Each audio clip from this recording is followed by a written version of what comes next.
Hello yours, நான் தான் உங்கள் லெஜெண்டரி டிரைவர். இன்றைக்கி நம்ம எங்கே போகிறோன்னு தெரில, நம்ம வண்டி எங்கே பார்க் பண்ணி விட்ருக்காங்கன்னு தெரில, போனால் தான் தெரியும். இப்போ பாருங்கள், நடு ரோட்டில் ஒரு சைடில் பார்க் பண்ணி விட்ருக்காங்க. நம்ம அதை பொறுமையாக ஸ்டார்ட் பண்ணி எடுத்தாச்சு.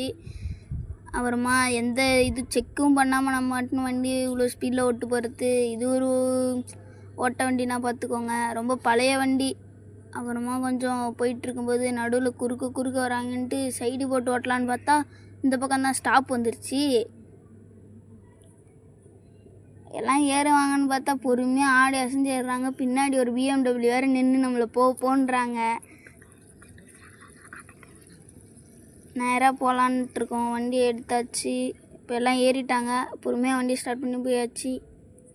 இதுக்கு மேலே என்ன நடக்கும்னு நமக்கு தெரியாது, நம்ம ஓட்டுறதை பொறுத்து தான் இருக்குது. அப்புறமா கொஞ்சம் தூரத்தில் ஒரு டர்னிங் வந்துருக்கு. இங்கே சைடு போடலான்ட்டு இப்படி சைடு போட்டால் கிராஸில் இந்த வண்டி வந்தது நான் பார்க்கவே இல்லை. அதான் கொஞ்சம் ஒட்டில் விட்டு திருப்பிட்டேன். கொஞ்சம் டேஞ்சர் தான், அதனால் பேசஞ்சர்லாம் கத்துறாங்க. அப்புறமா இவங்க சைடு போடலான்னு பார்த்தா, தம்பி ஒழுங்காக ஓட்டுப்பா, விளைச்சி ஓட்டுற. சரி பாட்டி, ஒழுங்காக ஓட்டுறேன். முன்னாடி ரோடை பார்த்தா தான் உங்களுக்கு தெரியும் அப்படின்ற மாதிரி எனக்கு தோணுச்சு. அப்புறமா இந்த டர்னிங்கில் திருப்பிட்டு இருக்கும்போது குறுக்க ஒருத்தன் வரான்.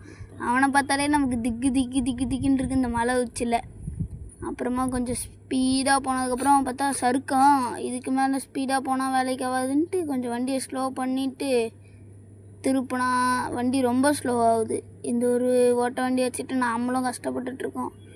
நீங்கள் சப்ஸ்கிரைபும் லைக்கும் பண்ணிட்டீங்கன்னா இந்த வண்டியை நம்ம டெவலப் பண்ணலாம். அப்புறம் சொல்லி முடியல, எதுக்குள்ளே விட்டு தூக்குது பாருங்கள். ஸ்டேரிங்கும் சரியில்லைங்க.